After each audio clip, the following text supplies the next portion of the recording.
Yun, o sige. From the top kunyari. Yun. Then ako na yan eh. Na ginaganyan mo eh. Ayaw pagtanggal. Yung pagtanggal lang. Hindi ko akalain na ano na pala siya. Sige. Okay.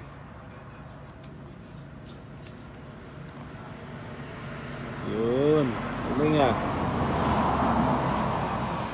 Yun na siya oh. Kaya nang dyan sila bilib sa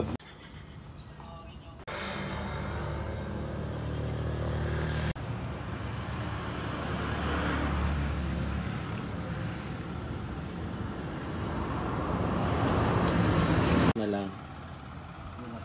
Hindi na. Oo.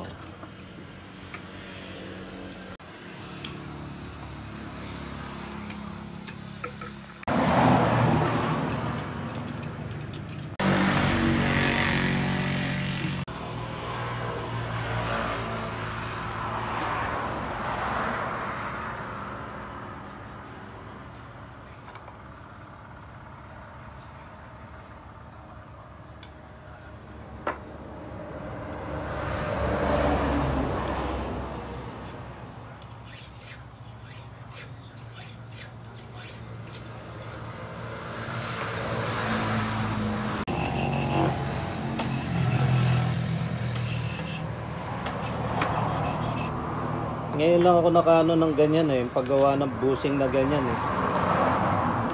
Ang ano kasi dati, order ka lang, tapos pick upin mo.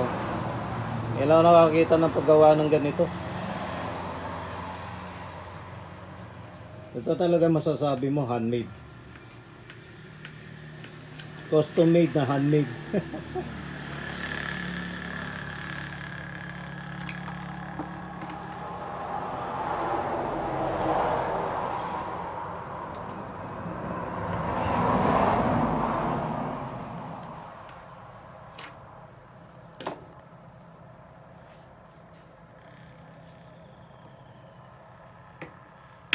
Ang galing oh, tanggal na yun nasa gitna na yun oh.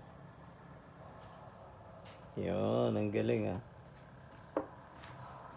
May pasok na yan.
Bali ito, yung ginagawa na ni Kuya ngayon, nagawa na yung bushing, gumagawa ngayon siya ng anti-vibration, yun ang sabi niya. Kasi kung wala daw yan, mag-vibrate yung manibela, steering. Yun ang sabi ni Kuya. Kuya, ano nga pangalan mo? Rex po. Ha? Rex. Rex, ayan, si Kuya Rex. Siyang gumagawa ng custom-made, handmade na bushingan dito sa amin sa National Highway, Quirino Province. Part pa ba ito ng Gundaway o Dipon na? Dipon po. O Dipon, part na ng Dipon. So, bali ngayon ang ginagawa niya dito sa transmission support ng aking Montero ay itong anti-bushing transmission support rubber bushing. Ginagawa na niya ngayon ng anti-vibration. Yan, handmade po yan, handmade. Hindi po yan machine work. Kaya nakita nyo, napaka-mitikuloso ang paggawa.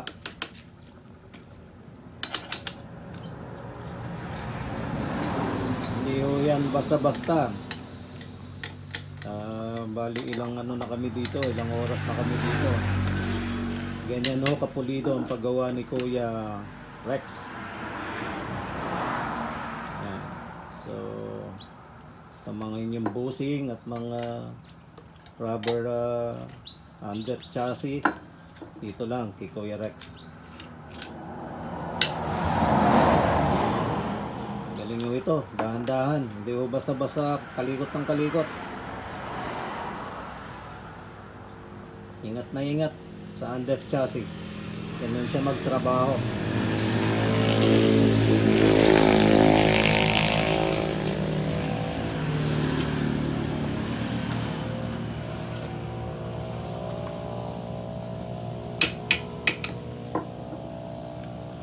Yun. Oh, ito parang may built-in damper. Nandyan din siya sa inner,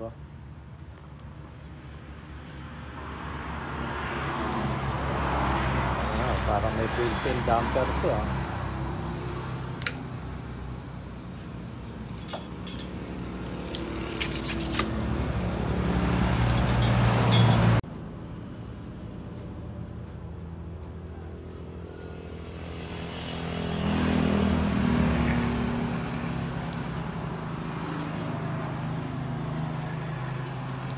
Handmade bushing with damper. Natawag ko ngayon dyan.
Ito si Kuya Rex, dito ko pinagawa yung bushing ng anti-vibration daw ng ng Montero.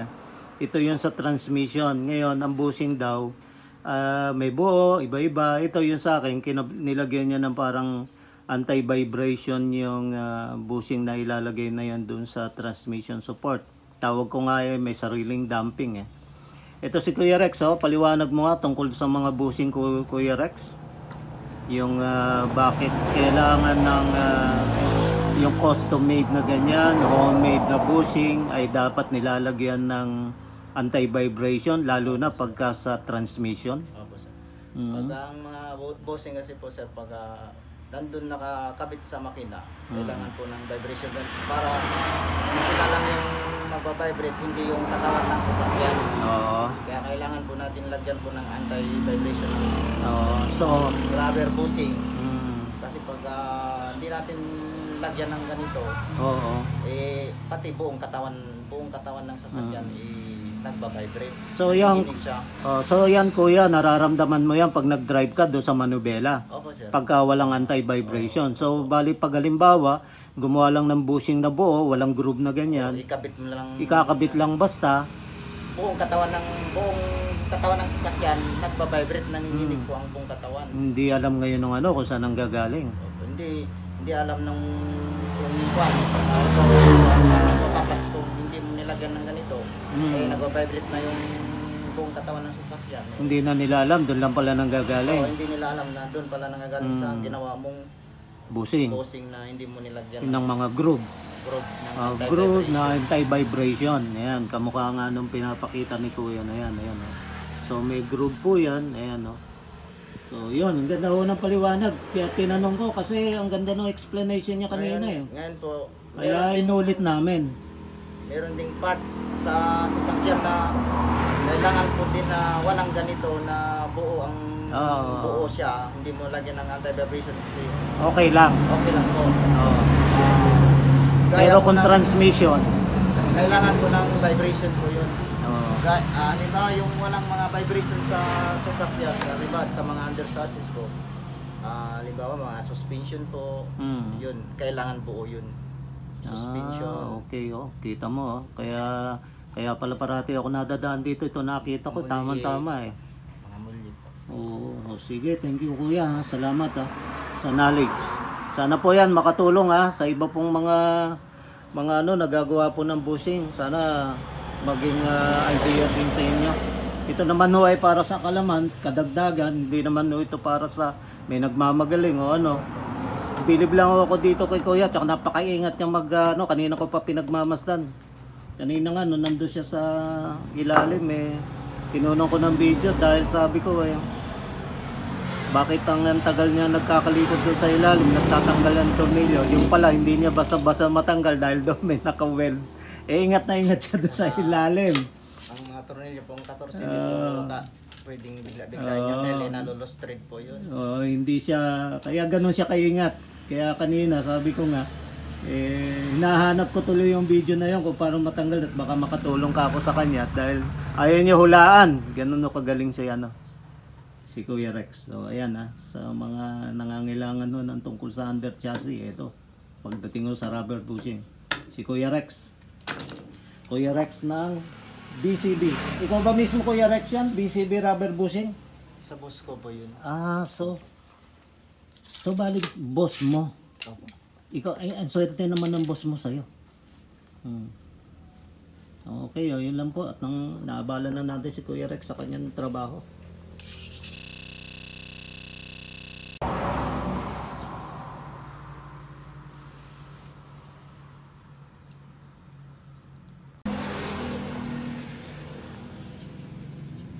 Okay, ayan na ho siya.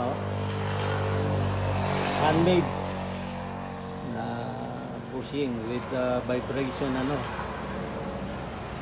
support. Handmade po yan, handmade. Okay. So ganyan siya, i-assemble.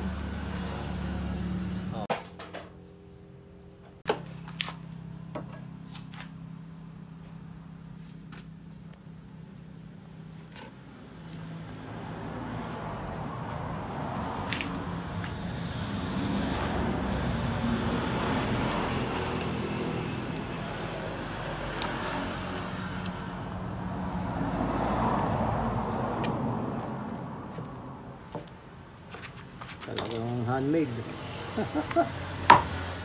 Ano? Handmade siya.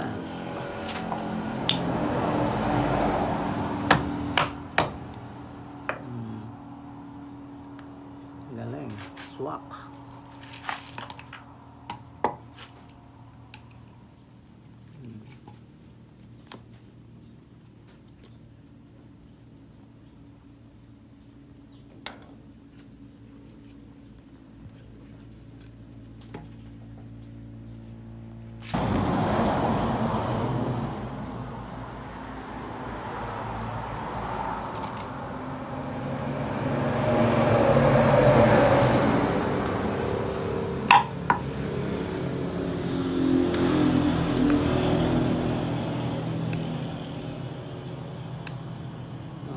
Okay, yan na siya. Parang original na ulit ah. Yun, no? Ngayon, kaya una natin ikakabit na niya hanggang sa tumagal ako. No, dyan yan. Ipapasok niya dyan yan. Tapos ayan yung tornilyo. Ipapasok niya dyan yung tornilyo ni Kuya Rex.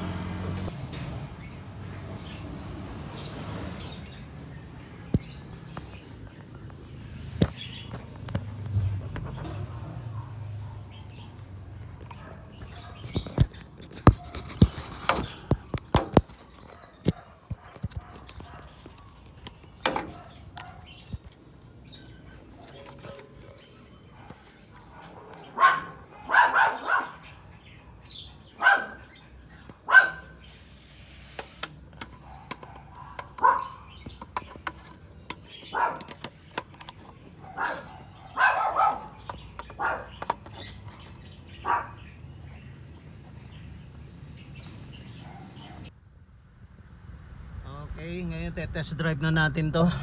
Kalalagay pa lang, katatapos pa lang ng engine support. At test drive natin kung siya ay may vibration. Pero sabi sa akin ni Rex, sure na sure daw to, wala. Dahil matagal na pala siya nagtatrabaho, nagagawa ng mga ganyan since 2012. Sipin nyo, gano'n nakatagal yon. So yan, yung ginawa niya kanina na yan, yun daw ay para sa anti-vibration. Yan, so ngayon